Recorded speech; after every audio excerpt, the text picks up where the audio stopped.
Let's start by this. These rumors were made by radical black racists. Let's just say that. Okay?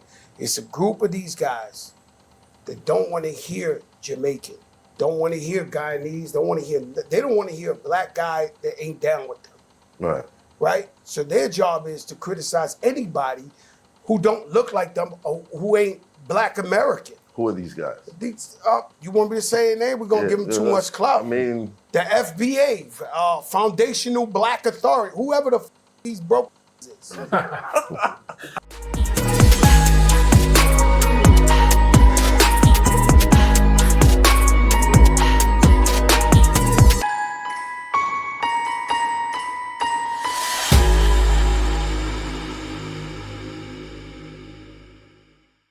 Hey, welcome back. This is Black Ice with the Black Narrative. I know we're a little bit late chiming in on this topic. Actually, this was being recorded in 2024. We're not releasing it until 2025 because we're in the middle of rebranding and redoing everything. So just be patient with us as we get things back in motion, back in our routine. But when I saw the comments, when I heard about the comments, I seen all Black Twitter in uproar about it and everything.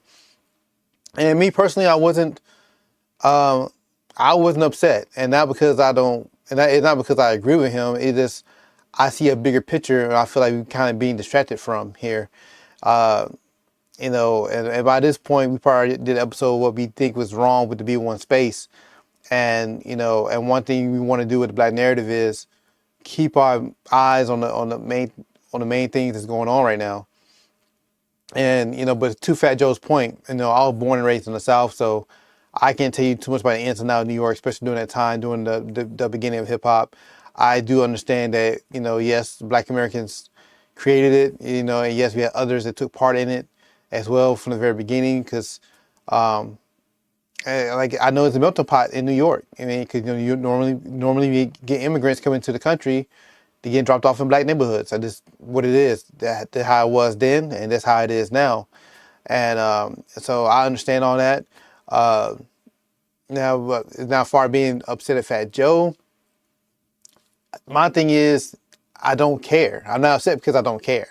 Like, this is Fat Joe. Like, I can't recall the last time I seen someone that said, "Yo, let me hear that. Put on that Fat Joe album." Like, never in my life I ever heard anyone say that. So why would I care about what he's saying? On the internet, people say anything they want. The artists can say anything they want. Most of these artists are not for us anyway. So it's like, I don't know why people are so upset about that. You know what I mean? Because my thing is, he just the artist saying what the hell he wants. My thing is, if you want to be upset, if you want to gatekeep our culture, so to speak, we need to own it. And we don't own anything here in Babylon at all, And my thing is, why we are not upset about that? Why are we not upset about not owning our own craft? The way it's being presented to the world. Like, we don't control any of that. We're the only people that don't control our own art. And as far as I'm concerned, so and to me, that's the bigger picture we should really be like looking at here. And so one thing I wanted to like kind of show is like, and I just want to explain, like, just really show you visually, what it is. So check this out.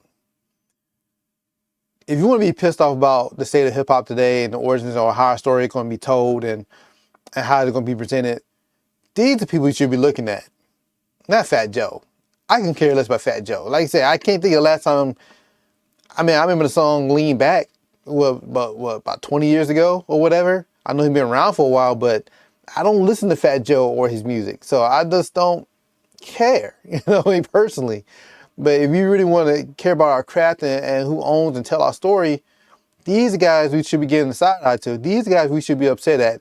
These are guys you should be tweeting at, if anything, And then you look deep enough and you just do what I do. Look these guys up. Look up who their parents are. Look up their last names. Most of them are imposters. You know what I mean? And they are the masters of distorting history and or rewriting history. You know what I mean? So it's like, yo, if you want to be mad, this is where your anger should be going towards.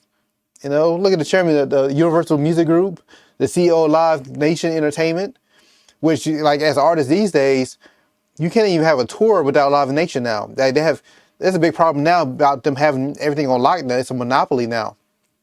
Yeah, you can't even have you cannot have an arena tour without Live Nation involved. To my knowledge, I don't think it's possible anymore.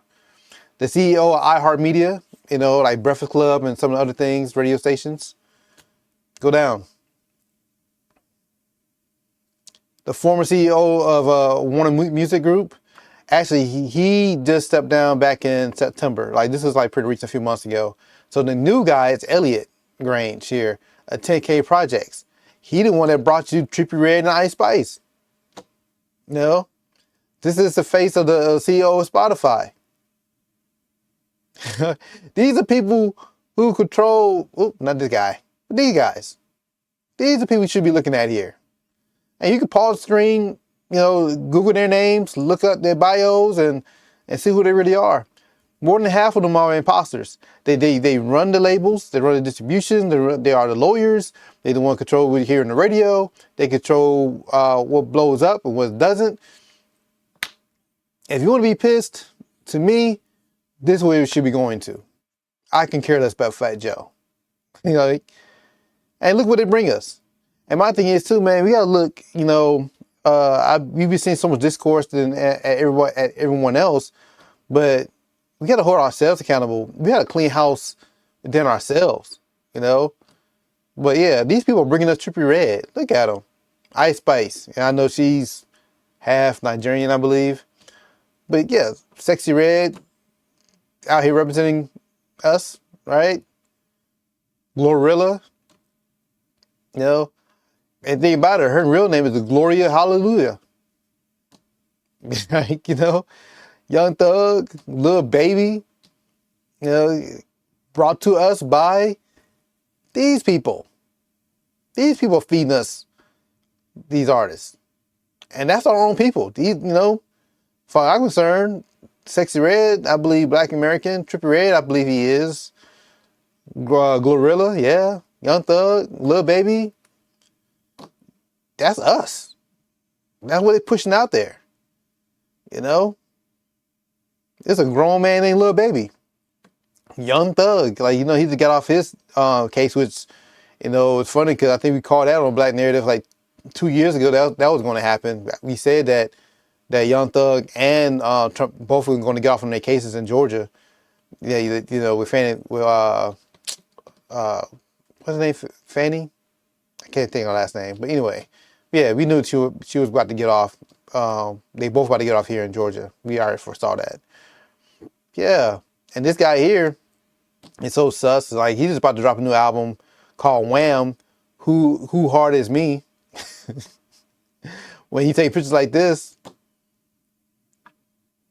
yo, take the nose. These are people who controlling hip hop and how we being presented. These are the ones who's controlling our stories.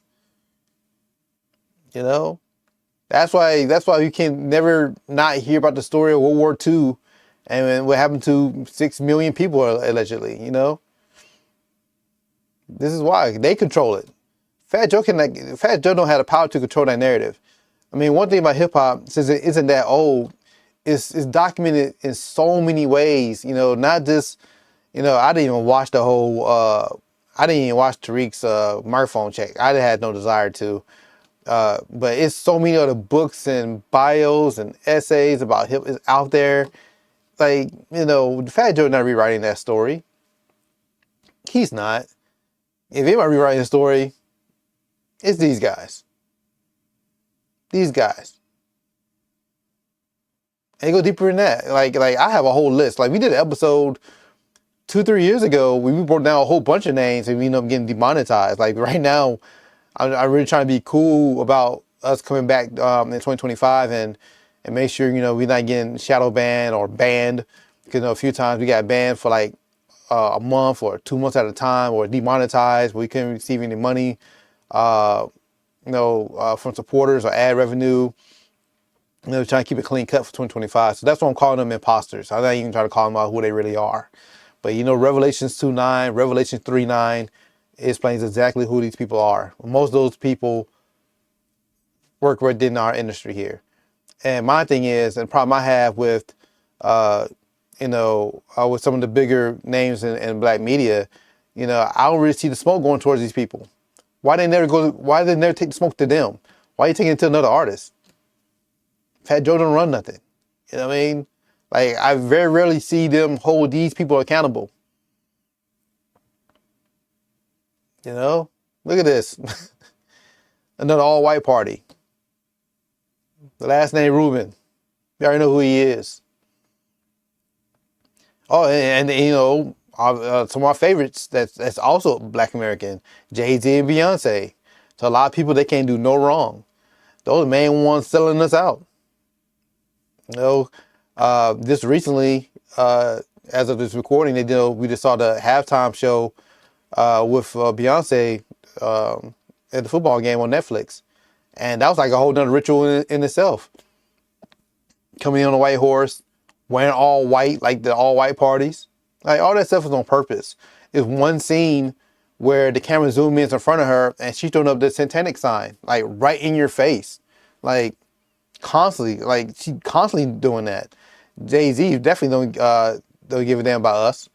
He cut the deal with the NFL, cut the deal with the Brooklyn Nets. It's never for our benefit. It's always, and he told us, he's a businessman. He's a capitalist.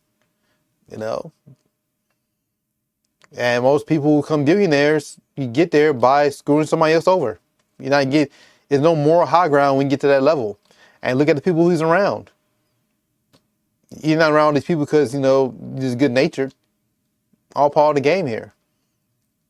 So those like really trips me out here. So yeah, so should we really be upset, at Fat Joe? I think we just simply just blow it off. Like I said, I really don't care. But if you really care about our art, our genre, our history of hip hop and everything else, take that smoke over to those other people. Take it to the imposters. And we also had to stop supporting the BS they're feeding us as well, because there is good art out there from us here. It's unfortunate that it's much easier to find great hip hop music overseas than it does here. Here, I got to really have to dig for it.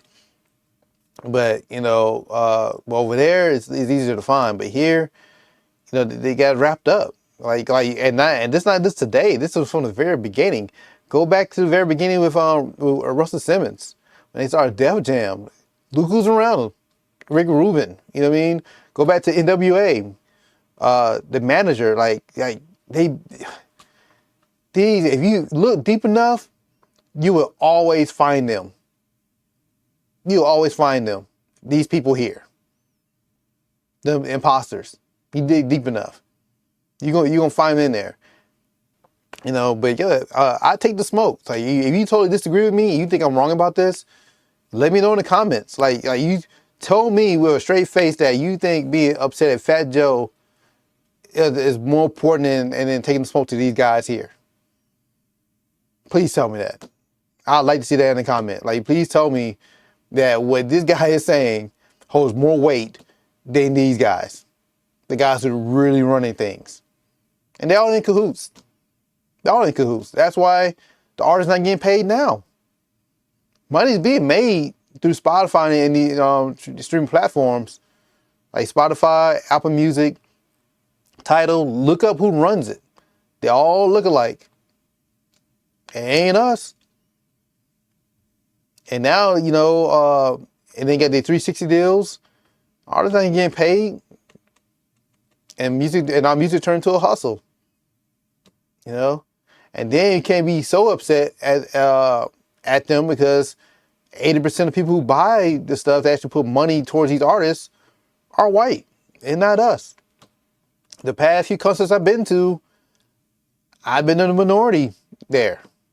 And I'm talking about these people rapping word for word. I went to the couple years ago when Killer Mike dropped his Michael album, and he had a homecoming concert here in Atlanta. And we talked about this before briefly, I believe, on the channel. It actually inspired me to do a whole video about downtown Atlanta and how dead it is. But yeah, I had like this Amish looking chick like right in front of me. and she knew more lyrics than me. You know, they the one that brought back the sound of old Atlanta that night. At the concert. It ain't us because like streaming isn't anything. Streaming don't really support the artist. When the Spotify rap came out, there was so many artists upset about that because they get less than a penny a stream. And now if they don't get a certain amount of streams a year or a month, Spotify don't pay them at all. Like it really screws them over. Like the more successful independent artists, they selling themselves directly from their own website, Bandcamp, and some people a lot of artists still use iTunes to get on the charts. That way, and not Apple Music, but iTunes. But now they're about to phase that out because too many independent artists will find ways to get there. They get more money, and it's embarrassing to the major labels because now, the way things are set up is either bypass the major labels to get to put out your music, but now like major labels like, yo, we can't allow that to happen. So they work in cahoots with Apple Music. They work in cahoots with Spotify and Tidal. So to where you try to bypass them and put out your own music, you still won't be seen unless you really have a hardcore organic campaign going for yourself. And so it's sad that it's like that. But like say this Babylon here is creatively bankrupt, musically, movie wise, TV shows, like it's all trash. Sports ain't been the same. Everything. So, but yo, let me know your thoughts. Like, you think I'm wrong, let me know. But I just see too many people, putting too much thought, effort, and emotion towards Fat Joe, and we really shouldn't just care. I mean, let them talk. What I mean? Like I say, we know our history. History is not that old, and we're responsible for retelling our own history. Think about it like this. A lot of us a lot of our people still send our children to public school, and they don't teach proper Black history. We still send them there. You know what I mean? So are you gonna rely on the enemy? And Malcolm X warned us a long time ago, like never let the enemy teach your child. So are you going to be dependent on Babylon to teach your child Black history, or are you going to teach them yourself? Same thing here. Are you gonna let your child listen to Fat Joe, or are you going to teach your child yourself about the history of hip hop? That would should matter because these people gonna be out there lying regardless. It's a lot more Fat Joes out there. They're gonna say what they want to say. So be it. You know what I mean? Like, but if you want to take control of it, my thing is always like, yo, where's the ownership at? We're the only people in this country that don't know anything. We have the most pride for this country, and we don't know not one industry. We don't own our art. We don't own any industry that anything had to go through us. Nothing. You know what I mean? So what? That's why I think it's foolish to be like angry at the small things. Look at the bigger picture here. And like you say, you think I'm wrong about how I'm seeing this? Let me know. Definitely. But you got any value from this video? Like, share, subscribe. I'm glad you're still tuning in with us. We got a lot more videos coming this year. We're going to 2025. So, but I appreciate you and check y'all out later.